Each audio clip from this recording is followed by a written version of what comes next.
มามื้อนี้เรามาฮอดเกี่ยวกับกลุ่ม Product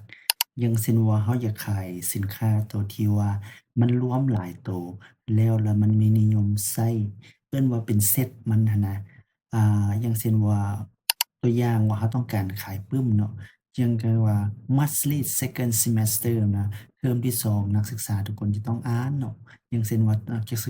ศึกษาผู้นั้นเราคิดว่า แต่ละคนมาต้องซื้อปึ้มนี้เราเลยจัดเป็นเซตไว้เลยเนาะอย่างเช่นว่า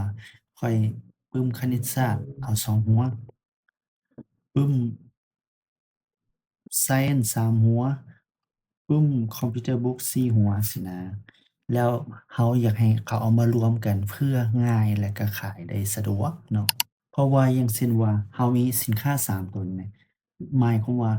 ทุกคนที่มาน่ะส่วนใหญ่แล้วต้องซื้อตัวนี้ แล้วบัดนี้เราย้านว่าบางเทื่อสินค้าตัวนั้นอาจจะโดดไปหม้องนี้โดดไปห้องนั้นห้องนี้หั้นนะเราก็เลยเอามาบันโดใส่กันเพื่อรวมเป็นเซตเดียวกันแล้วลูกค้าสามารถเข้ามาเห็นได้เลยว่ามันเข้ามาในนี้แล้วเนาะเวลาลูกค้าเข้ามาเห็นแล้วลูกค้าสามารถกดแล้วก็สามารถสั่งซื้อรวมใส่กันแล้วก็จ่ายเงินได้เลยเนาะเพราะว่าตัวนี้มันจะเป็นวิธีการปิดการขายให้ง่ายเท่าใดเราแฮ่งจะ ได้เงินไวเท่านั้นแล้วก็ลูกค้าซื้อได้หลายเราก็เลยเอิ้นว่ากลุ่มProducts หรือเอิ้นว่าเราจะเอาเป็น Bundle เอามาใส่นำกัน วิธีเฮ็ดก็บ่มีหยังยากเนาะเข้ามา Product Add New Product นี้เนาะแล้วเราก็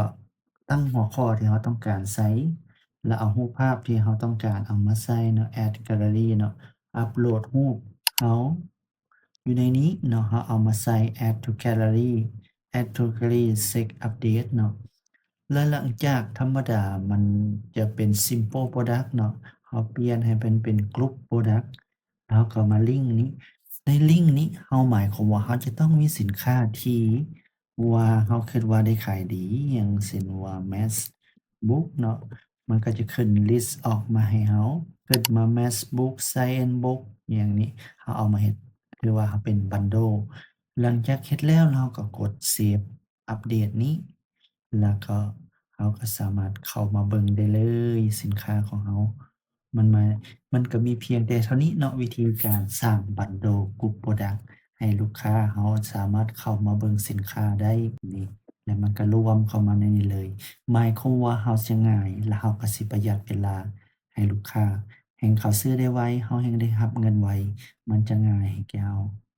แล้วเราค่อยเอามาเฮ็ดสินค้าอื่นๆประเภทซอส